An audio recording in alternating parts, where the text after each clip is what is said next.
Welcome to this Open to Hope video. I'm Dr. Gloria Horsley, and we are at the ADAC conference, and I'm going to be speaking with Darwin Huartson. And Darwin is with Vitas, right? The hospice. I am. I've been with Vitas for 18 years. Oh my gosh. I don't know where the time goes, but yeah, I serve with them as a bereavement services manager.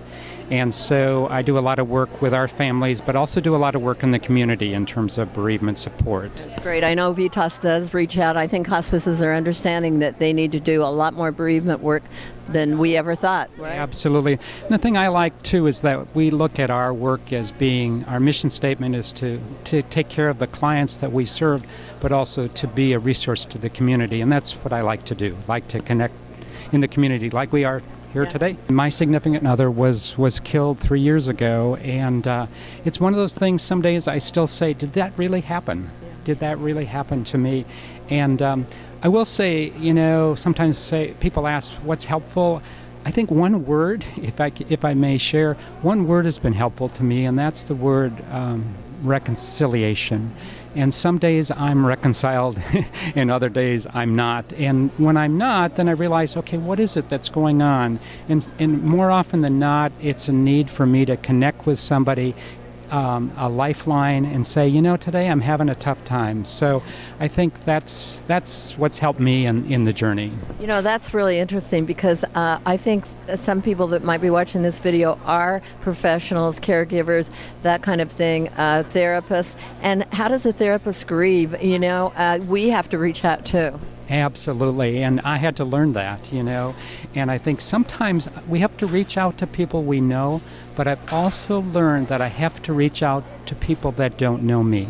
You know, I've been so fortunate to be so surrounded by wonderful bereavement folks here in this community, and they've been great, but I've also had to reach out to people that didn't know me, and that was something I had to learn, and it took 2 years to learn that. I'm amazed that I have to give myself courage to talk about it.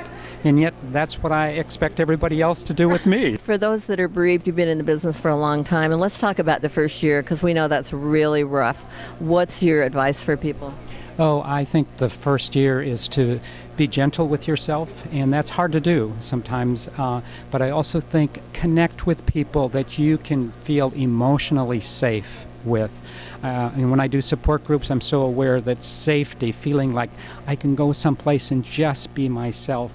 And so I think connecting with people you feel you are emotionally safe with, that you can share your feelings, you can share your sadness, you can share your fear, you can share whatever it is that's going on.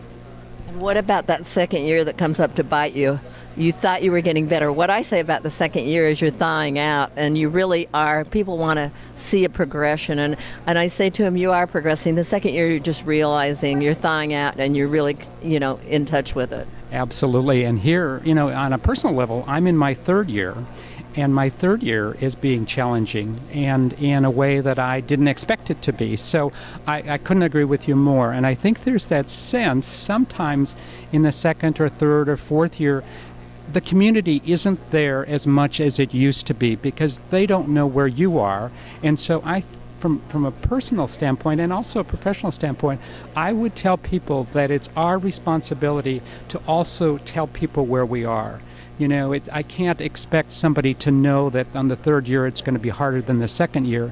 So I'm learning that I need to take care of myself by saying, you know, it's really tough today and I need to talk about it. That's great, because it's important for people to know that it's not a 6-month process or whatever, and you're not going crazy, and things don't always go better every day, right? Yeah, absolutely. And I will say the thing that's helped me more than anything else in terms of the work that I do a lot of work with meaning making. And I make no meaning out of a senseless death of someone being murdered, but I make all kinds of meaning out of a life of a person that I cared about and made such a difference in the world. So meaning making has been really important for me in terms of reminding myself that person, the person who died, gave so much and continues to give. You know, I guess one of the lines I just say all the time is, death may end a physical relationship, but it does not end a relationship. And I feel like we stay connected with that person for a long time. Right. And you carry them in your heart, and you do work in their name. Absolutely, absolutely. I couldn't agree more. Well, thank you so much for being on this video today. You're welcome. Thank you. Thanks for watching our video, and I'm Dr. Gloria Horsley, and we want to remind you at Open to Hope, if you've lost hope, please lean on ours until you find your own, and God bless.